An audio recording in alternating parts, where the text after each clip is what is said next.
Саламатсыздар, урматтуу телекөрүүчүлөр. Бул жолку чыгарылышта биз Кыргыз Республикасынын министрлер кабинетинин төрагасы Жапаров Акылбек Үсөнбекович менен маектешпекчибиз. Акылбек Үсөнбекович, саламатсызбы? Бизге маектешүүгө убакыт тапканыңыз үчүн, убакыт бөлгөнүңүз үчүн ыраазычылык билдиребиз. Чоң рахмат. Алгачкы суроо 7-8 декабрда Казакстанда жумушчу сапары менен болдуңуз.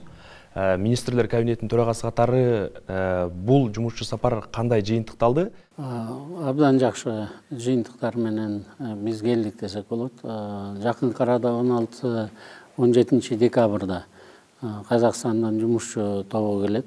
Ал жерде билесиздер, эл аралык финансылык центр бар.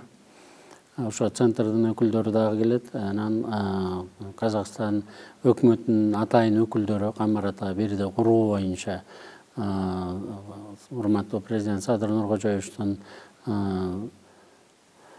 чакыруусу менен алар дагы келе атышат. Анткени өткөндө президенттер жолукканда эгерде курам десеңер кошулгула, курам дебесеңер анда биз өзүбүз курап кете беребиз деп. Бүгүнкү күнү өзүңүздөр билесиздер, азыр Өзбекстан өкмөтү менен биз Камарата бирдин ТОсун иштеп чыгып атабыз. Азыр Казакстандан коллегалар келсе, алар менен дагы ТОлордун баарын иштеп чыгып, анан бир финансовый модельге келебиз. Анан эмдиги жылдан буюрса кура баштайбыз да. Акчаны ким таап келет, кантип таап келет, долялары канча болот, муну эми биз карап атабыз. Кайсы принциптер менен бул курулат? Кыргызстан тарапта эмне болот? Өзбекстан тарапта эмне болот, же Казакстан тарапта эмне болот дегенде, муну президенттер өзлөрү ичара чечип алса болот. Биз ошо биздеги болгон ресурсту чогуу пайдаланышыбыз керек экенин быйылкы жай көрсөттү да. Суу аябай катуу тартыш болду.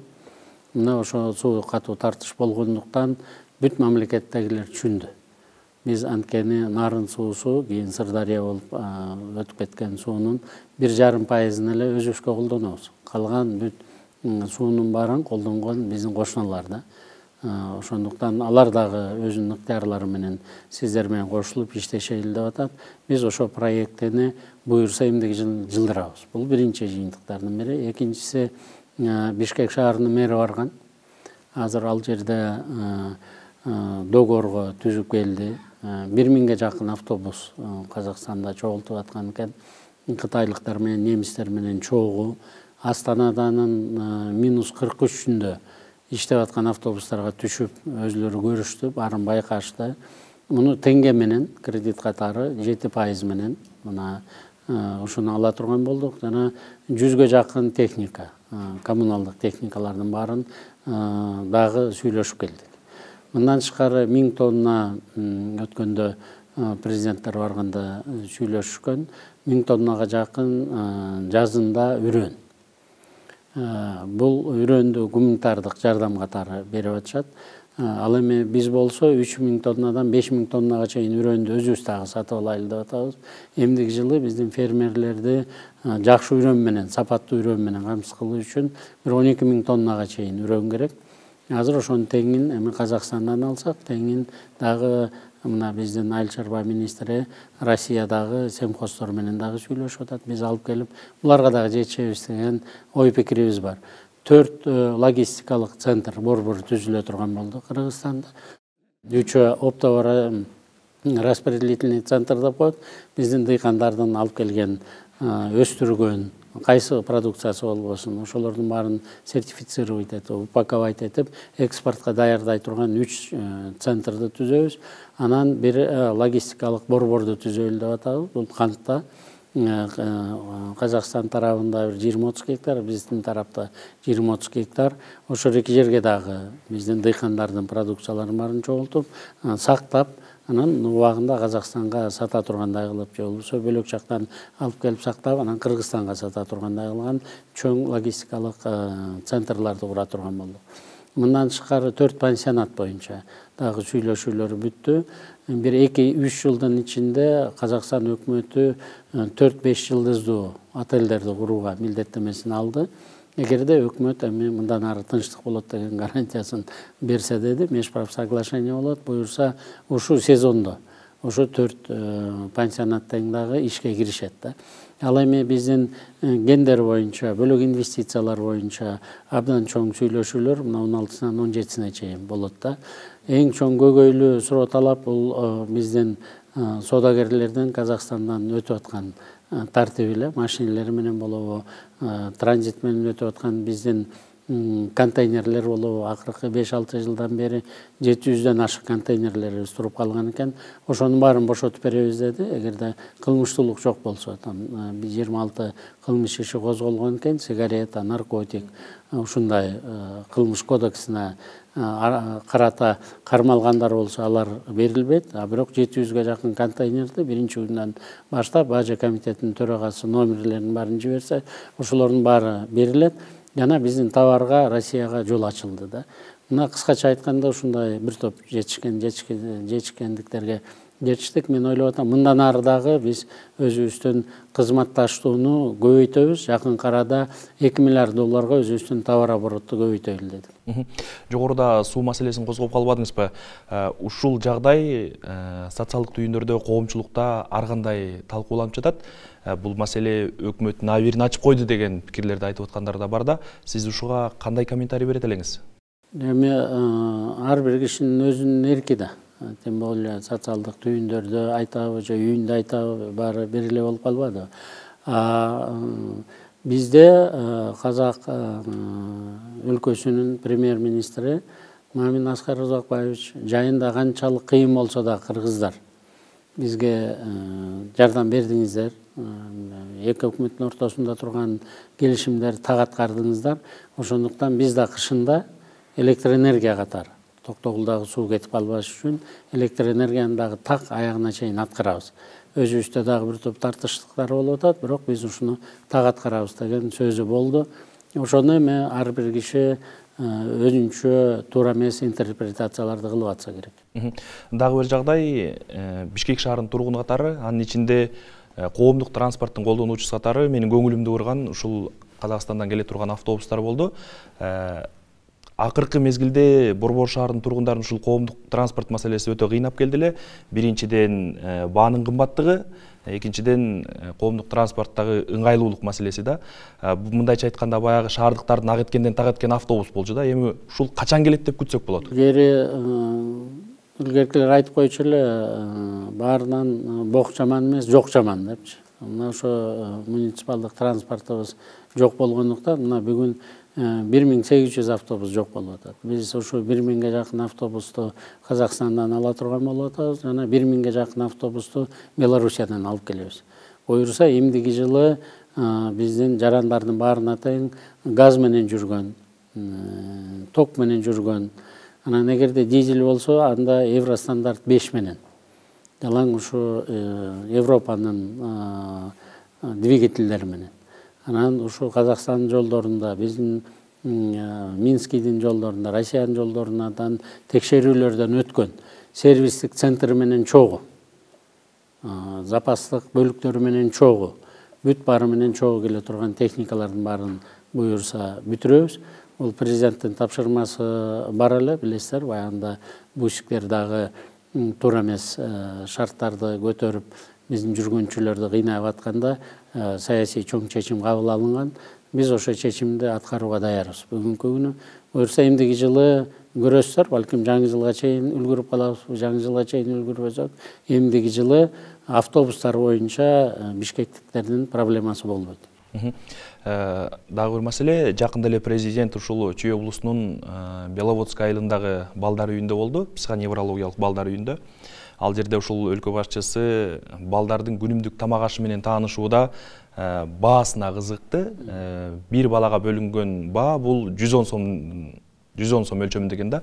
Ошол жерден өлкө башчысы бул каражат 2 эсе көбөйөт тургандыгын айтты. Андан тышкары дагы ушул социалдык төлөмдөр көбөйүп атат. 100%-га айрым социалдык төлөмдөр келерки жылдан баштап 200%-га чейин көбөйгөн жатат. Ушундай шартта бюджеттеги каражат маселеси кандай? Чама чаркы чак келеби? Казынанын абалы кандай? Азыркы убакта акыркы 6 айдын ичинде эле биз 28 миллиард сомго чыгашабыз дедик да, кирешебизди көбүрөөк таптык да. Мына биринчи жолу таможня ноябрь айында өзүнүн планынан тышкары 45 миллион сом берди. Жана ушу жыл боюнча 3 миллиард 400 миллион сом жетпей келат эле. Бул пландын баарын тең азыр 7 миллиард сомду декабрда бүтүрөм деп азыркы келген жаңы жетекчи милдеттенме алып алып ошону бүтүрүп келатат. Ал эми салык инспекциясы болсо 800 миллион сомго көбүрөөк ноябрда акчаны топтоду. Жалпы жонунан салык инспекциясы 3 миллиард 800 миллион сомго көп акча төлөп атат. Биз бул булактардын баарын билебиз. Иреттей баштадык. Президент кумтөрдөгү коррупцияны тык токтоткондой, биз энергетика тармагындагы азыр көмүр мафиялары менен аябай катуу күрөшүп атабыз. Биз биздин жарандарыбыздан кечирим сурайбыз. Кышында кыш менен алек болуп атабыз, кечирээк келип калдык. Бирок эмдиги жылдан баштап 1-майдан 1-ноябрга чейин бүт көмүрдүн баарын камсыз кылып коебуз. Бүт жердин баарында.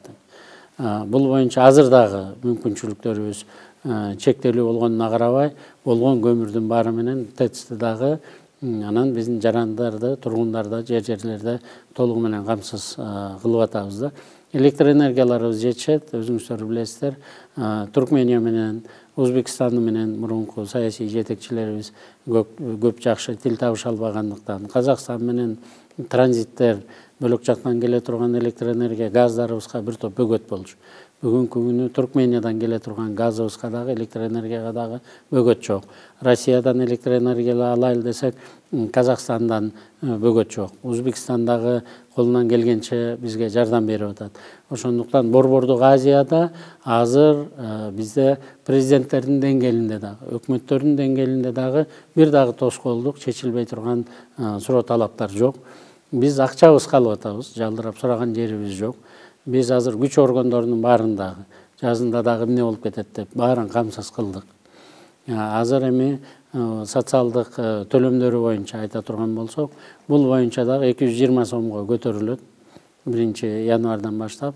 Бул Минсоцтрудта, Минздравта, Миннародное образованияда бар экен. Ошо карылардын үйү, колунда жок, оорулуу инвалидтер болгондордун баарында ушу тамак ашына 100%га көтөрүп атабыз. 110 сомдон 220 сомго чейин. Биздин расчетторубуздун баары бар, ордоруна коюп атабыз. Мисалы, азыр ушу алкоголь тармагындагы мафиянын баары жоюлгандан кийин, укук коргоо органдарындагы крышалардын баары алынгандан кийин, азыр мурунку эле заводдор 328 000 декалитр спирт ичимдиктеринен акциз төлөй элбей айтабыз деп аткан заводдор азыр 1 600 000 декалитрдан. Мен 2012 жылы финанс министри болуп турганда ошончодон чогултчумун да. Ошону биз 1-январдан баштап добровольно төлөп беребиз. Биздики буга чейин туура эмес болгон экен деп өзүлөрү келип атышат. Азыр салык инспекциясы айтып атат, болуптур. 1 600 000 арактан төлөсөңөр, акцизин эле. Анда пиво дагы бар, арак дагы, эме, шампан бар, коньяк бар, вино бар дегендей, ошонун баарын реттейбиз деп атабыз да. Мына ошол эле жерден биз 2 миллиарддан 3 миллиард сомго чейин бюджетке түшпөй калган акчаларды чүрөйлү деп атабыз. Ал эми тамеки тармагынан болсо, биз 5 миллиарддан 10 миллиард сомго чейин акчаны көбүрөөк эмдиги жылы топтойбуз дейбиз да. Айтор эмдиги жылы салык инспекциясы 100 миллиард сомдон ашык салык чогулду. Мына биз биринчи жолу көрдүк, ноябрда 9 миллиард 800 миллион сом биз салык чогулттук да. Мындай өмүрү такыр болуп көргөн эмес.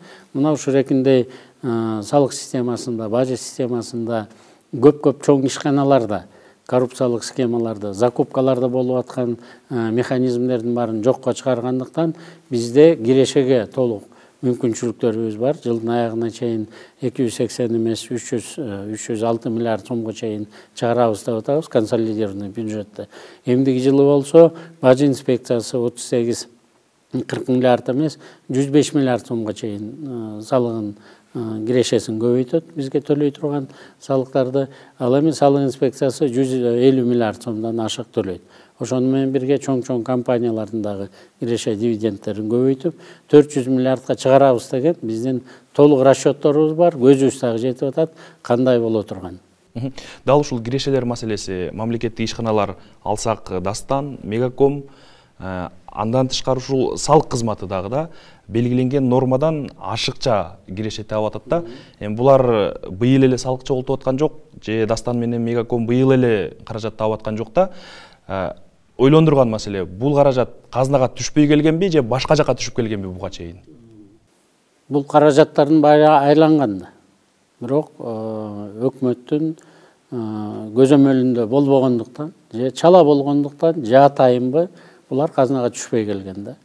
Азыр президенттин жеке көзөмөлү менен ошол эле Мегаком, темир жолу, аэропорт иштеп атат. Азыр көмүр менен айластан президент дагы, мен дагы, министр внутренних дел дагы көмүр ташаганга аралашып атабыз да. Айла жогубуздан да. Бирок бул жерди дагы эмдиги жылы биз иретине келтиребиз, ордуна буюрса коебуз. Анан мен айтып атам, эгерде эмдиги жылы салык инспекциясы 150 миллиард чогултса, бажы инспекциясы 103-105 миллиард чогултса, анда жылына 100 миллиард сом каяка кетип аткан деп эл өзү сурап алат го деп атам да. Мен эч кимди мурункуларды кеткендин баарын комментарий кылгым келген жок. Бирок мен ушунун баарын, акциз чогулбай калгандардын баарын, ГСМден машинелер көбөйүп атса, акциз ГСМден ылдый кетип аткандын баарын депутат катары да, окумуштуу катары дагы баарын айтып келгем да. Бирок чечкендүү адамдын баарын азыркы президент Садыр Нуркожоевич жазагандыктан казына толо баштады. Ана калган эл дагы тараза, эл да билип алсын, мен мурункуларга комментарий бергим келген жок. Жогоруда күйүүчү май маселесин козгободуңуз. Мынакей алдыда жаз турат, айдап себүү иштери бар, күйүүчү майлоочу майга зарылчылык дагы да күчөйт. Бирок азыркы учурда бул жаатта баа саясаты бир аз кымбат болууда. Жөнөкөй жарандарды дагы, анын ичинде алдыда ушул айдап себүүгө камынып аткан дыйкандарды да ойлонуп атат да. Бул арада Россиядан пошлинасыз күйүүчү май келери айтылып атат. Ушул маселе бизге 7 жыл бою Россиядан келе турган индикативный план деп коет. Ошону эч ким ойлонбоптур да. Анткени мен айтып атпаймынбы, официалдуу түрдө карасаң машина көбөйүп атат, бирок официалдуу түрдө кирген бензин менен солярка ылдый кете берген да. Индикативный план эч ким менен иши болгон эмес. Азыркы жаңы бийлик келип эле катуураак кызып, анан салыктын баарын чогулта баштаганда бизде 8 айда 1 жылдык индикативдик план Россиядан алган түгөнүп калып атпайбы. Ошондуктан биз убагында Россия өкмөтү менен сүйлөшүп 239 миң тоннага, 250 миң тоннага чейин индикативдик планды көбөйттүк. Орусиядагылар да аябай таң калып атышат, 7-8 жылдан бери деле такыр карабай калдыңар эле деп. Демек, ошончол көп контрабанда бизге келип турган да. Биз эмдиги жылкыга жетишердүү объемдуу пошлинасы жок алабыз. Бирок жалпы жонунан дүйнө жүзүндө газга, анан күйүүчү майларга баалардын баары өстү. 60%га чейин бүгүнкү күнү өстү. Дыйкандарга жардам бергенге аракет кылабыз. Эмитен азыр мына Госмат резерв менен сүйлөшүп атабыз. Январь, февраль, мартта дыйкандарга ошо соляркалар боюнча кантип жардам беребиз деген механизмдердин баарын ишке ашырганга ошонун үстүндө биздин кыргыз өкмөтү иштеп атат. Чоң рахмат, Акылбек Өсөнбекович, бизге убакыт бөлүп суроолорубузга жооп бергениңиз үчүн ыраазычылык билдиребиз. Урматтуу теле көрүүчүлөр, биз Кыргыз Республикасынын министрлер кабинетинин төрагасы Жапаров Акылбек Өсөнбекович менен маектештик. Кийинки чыгарылыштан амандашканча саламатта туруңуздар.